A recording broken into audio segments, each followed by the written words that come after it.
CNN anchor Don Lemon has been warned by the Justice Department over allegations he joined a swarm of anti-ICE protesters who burst into a Minnesota church in the middle of Sunday service and accused a pastor of working with ICE. Lemon, who has been documenting the increasingly violent protests following the shooting of Renee Nicole Good, live-streamed himself alongside demonstrators with the Racial Justice Network storming into the city's church in St. Paul, Minnesota, as they called out resident pastor David Eastwood, whom they accused of moonlighting as the acting field office director for ICE in the North Star State. A David Eastwood is listed as an employee with the local field office. However, the Post could not independently confirm whether he was the same person who heads up city's church. Eastwood was not at the Sunday service. Some service disruptors chanted slogans heard at the dozens of other protests that have wreaked havoc around Minneapolis, while others specifically slandered Eastwood for supposedly misrepresenting the ideals of his faith through his support for ICE. David Eastwood out now!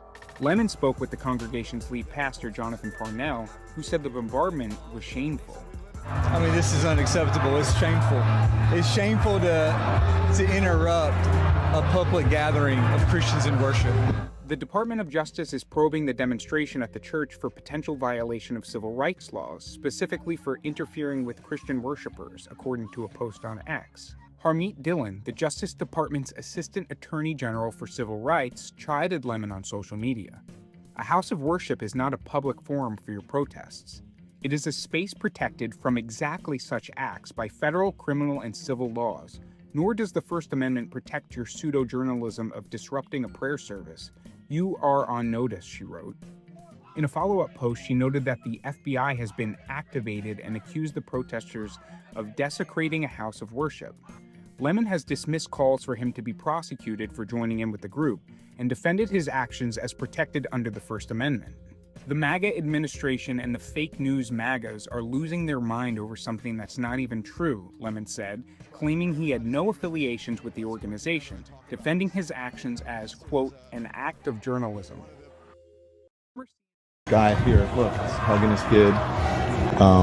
And, you know, I imagine it's uncomfortable and traumatic for the people here, but again, careful, it's very slippery right here. Yeah. It's uncomfortable and traumatic for the people here, but that's what really, careful, please, really slippery, not kidding.